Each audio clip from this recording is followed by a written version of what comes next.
Free हो जाएंगे। Okay, तो 65 तक के टारगेट आ सकते हैं 1-2-3 महीने के अंदर, तो उस पर ध्यान रखिएगा और फिर आप इसमें से प्रॉफिट ले सकते हैं थोड़ा।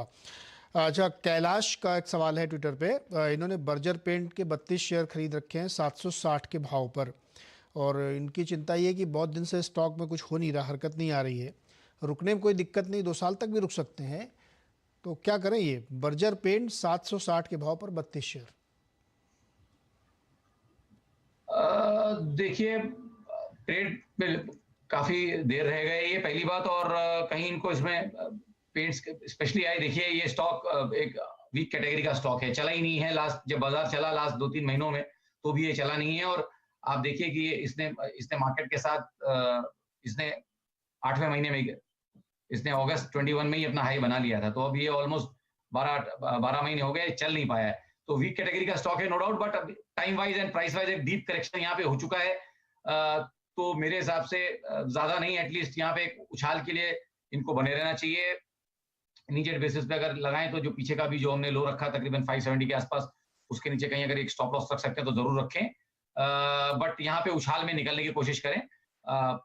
इसका ईयरली क्लोज अप जो है वो ऐसा लग रहा है कि अब दो महीने पूरे भी नहीं रह गए, अब तो 1.5 महीने रह गए। 1.5 महीने में मुझे नहीं लगता कि अपना ईयरली क्लोज ये पॉजिटिव कर पाएगा। और ये मान के चलना बहुत जरूरी है कि 8वें 9वें साल में ये जाके अब एक 9वें 10वें साल में जाके एक नेगेटिव क्लोज आ रहा है, तो नेक्स्ट 1 से 1.5 साल यहाँ पे अंडर परफॉर्मेंस रहेगी, ऐसा मेरा मानना है।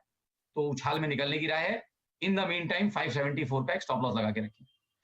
574 का स्टॉप लॉस, और अगर कोई उछाल निकलती है तो उसमें से निकल जाए, क्योंकि अंडर परफॉर्मेंस के संकेत दिख रहे हैं। अच्छा, नायका पर क्या राय है आपकी? लोगों ने, चमन लाल जी हैं, चमन जैन जी, इन्होंने आईपीओ में लिया था 1125 पे, 2000 जाएगा दोबारा क्या ये? सर, डेटा तो बहुत कम है इसमें, तो कोशिश करें तो जितने समय में नीचे आया उतने ही समय में ऊपर जाएगा, उतना चार्ट तो है ही है आपके पास।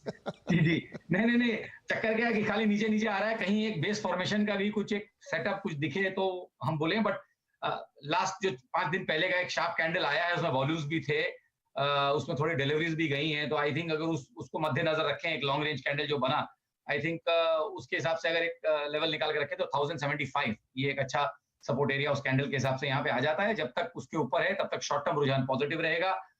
2000 की तो बात मैं नहीं कर सकता, बट अगर 1075 होल्ड रखता है तो नेक्स्ट 15 से 20 दिन में आपको तकरीबन 1300-1310 के लेवल्स तो मिल सकते हैं।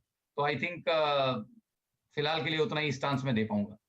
हाँ, फिंगर्स क्रॉस है। इसमें बहुत सारे कॉर्पोरेट एक्शंस भी हैं, तो उसको भी ध्यान में रखिएगा। और अभी चूंकि रिसेंट लिस्टिंग, इसलिए बहुत ज़्यादा डेटा अवेलेबल नहीं है, इसलिए सर्वेंद्र बहुत ज़्यादा दूर तक की राय नहीं दे सकते। सर्वेंद्र, बहुत बहुत शुक्रिया जुड़ने के लिए और बहुत सारे सवालों पर जवाब देने के लिए।